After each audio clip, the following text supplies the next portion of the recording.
मेरा मानना है कि स्टूडेंट्स की लाइफ एक टफ लाइफ होती है। जी हाँ, टफ लाइफ। पूरे दिन में बस पढ़ते रहो, ना कोई खाने का टाइम फिक्स और ना ही कोई सोने का time fix. Students already pressure में होते हैं और अगर प्रेशर में कोई कमी होती है तो इसके पड़ोसी, रिश्तेदार, यहाँ तक कि जान पहचान के लोग ही उसके प्रेशर को और बढ़ा देते हैं और दूर कर देते हैं। एक बेस्ट स्टूडेंट क्या होता है? ऑफ कोर्स जिसका रिजल्ट सबसे बेस्ट होता है, राइट?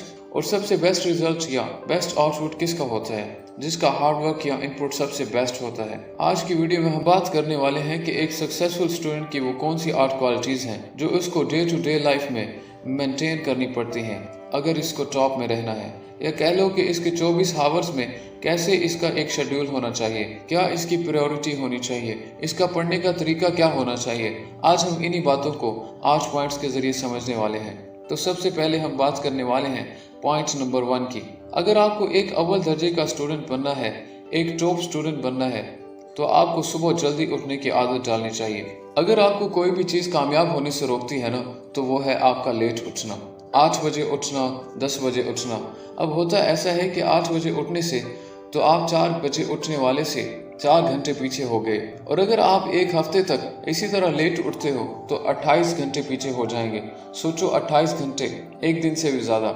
अब इसको एक महीने के लिए कैलकुलेट कर लो, या साल के लिए, या 10 साल के लिए, मर्जी आपकी।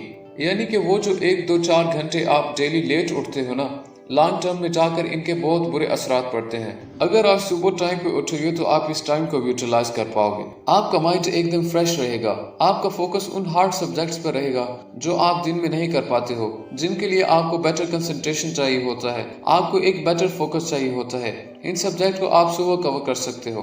तो क्वालिटी नंबर 1, आपको सुबह जल्दी उठना चाहिए अगर आप बेस्ट स्टूडेंट बनना चाहते हो तो। पॉइंट नंबर 2, सिलेबस को हमेशा ध्यान में रखो। अक्सर होता है कि सिलेबस को लेकर बहुत बड़ा इशू चल रहा होता है। हम कहीं से भी सिलेबस सर्च करके पढ़ने लग जाते हैं, यूट्यूब पर, गूगल पर या किसी भी साइट पर, वहां से सिलेबस उठा लेते हैं। बिना किसी ऑथेंटिक सोर्स के हम सिलेबस को उठाकर पढ़ने लग जाते हैं। सबसे अच्छा डिसीजन है कि जो सेंटर आपकी एग्जाम करवा रहा है उसकी ओरिजिनल साइट पर जाओ और वहां से जो सिलेबस अपलोड किया गया है उसका प्रिंट आउट निकालो और उन्हें तैयार करो। नंबर 3, क्वेश्चन पेपर सॉल्व करें, यानी कि सेल्फ एवोल्यूशन। कुछ भी पढ़ने से पहले पुराना पेपर सॉल्व करें और खुद के लेवल को पहचानने की कोशिश करें कि आपको कितना आता है और कितना नहीं आता, कितना नेगेटिव जा रहे हैं और कितने लेवल तक आपको पढ़ने की ज़रूरत है। ज़्यादातर होता ऐसा है कि स्टूडेंट कुछ भी सोचे समझे बगैर बिना प्लान की पढ़ाई को स्टार्ट कर देते हैं। कुछ भी करने से पहले प्लान का करना बहुत ज़रूरी होता है।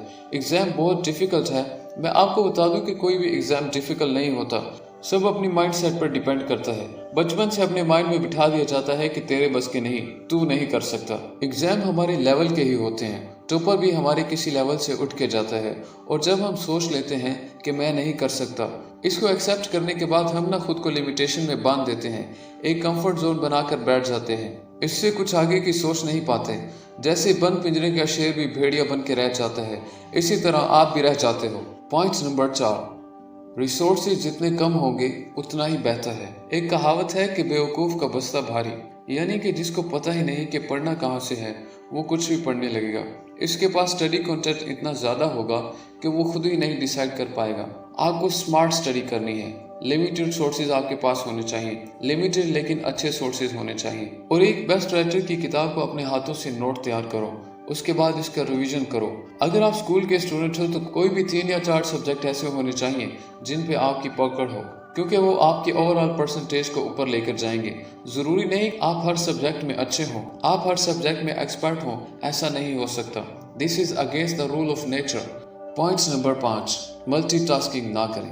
पढ़ाई करते वक्त इधर उधर मुंह मारने से बचें। बहुत सारे स्टूडेंट्स ऐसे भी होते हैं जो बुक्स खोल कर बैठे होते हैं, लेकिन उनके दिमाग में बहुत सारी बातें घूम रही होती हैं। वो सोचते कुछ, करते कुछ और पढ़ते कुछ हैं।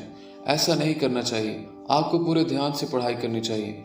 अगर आपके दिमाग में ख्यालात आ रहे हैं तो बुक्स को बंद करके सोचना शुरू कर दो, और जब ख्यालात खत्म हो जाए तो फिर से वापस पढ़ना शुरू कर दो। जब भी पढ़ने बैठो ना तो पूरे सोर्सेज अपने पास में लेकर बैठो। याद रखना, एक अच्छे सिपाही की पहचान उसकी वर्दी के साथ हथियार से होती है, वैसे ही एक स्टूडेंट की पहचान टेबल कुर्सी के साथ पेन पेंसिल कापी से होती है। हमेशा स्टेबल होकर पढ़ाई करें, मल्टीटास्किंग से कोई फायदा नहीं होने वाला। पॉइंट नंबर 6, रिवीजन करना बहुत जरूरी है। 5 से 10 बार रिवीजन करना बहुत ज़रूरी है।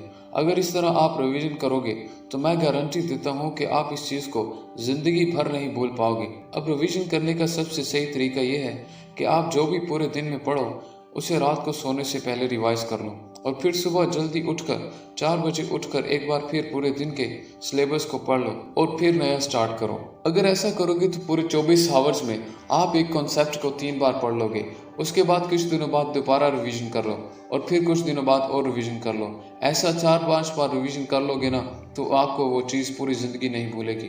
जैसे ही आपका सिलेबस कंप्लीट होता है आपको रिवीजन करना और क्वेश्चन पेपर सॉल्व करना शुरू कर देना है और जितने क्वेश्चन ज़्यादा सॉल्व करोगे आपका इतना ही कॉन्फिडेंस बढ़ेगा। और फिर क्वेश्चन पेपर में जहाँ आपको कहीं कमी दिख रही हो उन पर फोकस करो, उन्हें ठीक करो। पॉइंट नंबर 7, एग्जाम को कभी भी खुद पर हावी मत होने दो। मैंने बहुत से केसेस में देखा है कि जैसे ही स्टूडेंट्स के एग्जाम करीब आने लगते हैं वो भुखला जाते हैं कि मैं ये पढ़ लूँ, मैं वो पढ़ लूँ, मैंने तो ये पढ़ा ही नहीं है, चलो इसे भी एक बार देख लेता हूँ। दोस्तों, आपको जितना पढ़ना था ना वो पढ़ लिया है। अब 5-7 दिन में आप कुछ भी हासिल नहीं कर सकते। अब फ्री माइंड के साथ अच्छा है कि आप जितना आता है उसे एक्सेप्ट करो।